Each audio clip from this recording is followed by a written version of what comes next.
Döwlet telewizionyasynda ýurdun gowuçy meýdanlaryna bol paýta hasylynyň ýygnalanlygy barada gaýtalanýan gurrunlardan tapawutlulykda farawyň paýtaçy kärenetçileri pes hasyl sebäpli özleriniň döwlete bergidar çykmagyndan alada galýarlar. Ýöne döwlet telewizionyasynda bol hasylly paýta meýdanlary görkezilýär. Azatlyk radiosynyň lewaply habarçysy döwlet mediasynyň tomoşaçylary bol hasyl görkezmek ustadlygynyň aňyrsyna ýatan mümkin bolan sebäpleri öwrenýär. Onuň maglumatlaryna görä lewaply häkimetler döwlet resurslaryny ulanmak arkaly göz üçündiňe döwlet telewizionyasynda niýetläp surat alınmak üçin ýörüýte ýer bölüp berip garamagyny aklary ol ýerde ösürilip ýetişdirilen gowuçylary ýyda getirmek üçin ulanýar. Lewapda türkmen telewizionyasynda suraty düşürmek üçin 2 hektar gowuçy meýdanyny ähli şertleri döretdiler. Welayet häkiminiň medeniýet boýunça orunmasary gowuçanyň ekiş döwründen ýygym döwrüne çenli ähli medeniýet bölüminiň işgärlerine 2 hektar meýdana ýyda getirdi diýip habarçy aýtdy. Ol bölünip berilen gowuçy meýdanynyň otog, çürtüm we suwuruş işleriniň, şeýle-de mineral dökünleri satyn almak işleriniň degişli büdjet işgärleriniň üstüne ýüklenendigini habar berdi. Otog, çürtüm, suw tutmak, dökün derman satyn almak işleri büdjet işgärleriniň boýunna boldy diýip habarçy aýtdy. Bu çäreleriň ählisi döwlet telewizionyasynda açylyp oturan hatda dökülip oturan paýtalary gowuçy meýdanlaryny görkezmek üçin edildi. Döwlet telewizionyasy bol hasyrly paýta meýdanlaryny görkezýär.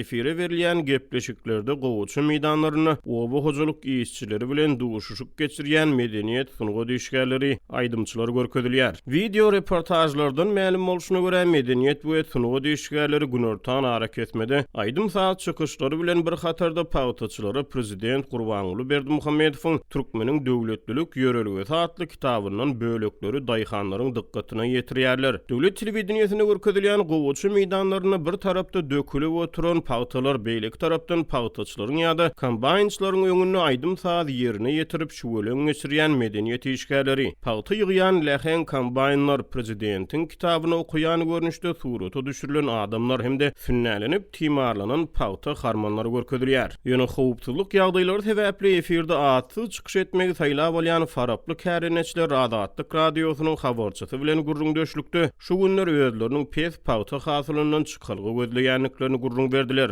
Kärenetçiler umysyz döwleti bergidar çykjagyny göz ýetiren daýhanlar hatda ýetişdiren paýtasyndan geçendigini aýdýarlar diýip habarçy aýtdy. Ol kärenetçileriň arasyna çykalgysyzlykdan öz kärene ýerlerini ýygyny daýhan birleşikleri tapşyryp başlan adamlaryň bardygyny aýtdy. Türkmenistanda paýtaçy kärenetçiler döwlet plan borçnamasy esasyna paýta ýetişdirip onuň hasylyny döwlete satýar. Döwlet kärenetçini agrotehnika serişdeleri şol sany dökün tehnika bilen üpçün etmäge borçlanýar. Döwletiň eden çykdyjylary daýhanyň girdejisinden tutulýar. Habarçy bilen gurrundaş bolan paýtaçylar öz ýynan hasylynyň döwletiň eden çykdyjylarynyň öwedini dolmagy ýetmeýändigini aýdýarlar. Ýurdun paýta meýdanlaryna düşürilip 15-nji oktýabrda Türkmenistanyň döwlet telewizionyasynda efire berilen bir video reportajda gowuçy meýdanyna ýygymçy görkezilmeýär, diňe paýta ýygýan kombaynlar görkezilýär. Beýlek tarapdan adam hukuklaryny goraýjy halkary toparlar Türkmenistanyň paýta önümçiligine mejburi zähmetden peýdalanylmagyny tanqid edýärler. Habarçy bilen gurrundaş bolan bir lewaply täze satyn alynýan kombaynlaryň prezidentiň siýasatyny ýaýmagy hyzmat edýändigini aýtdy.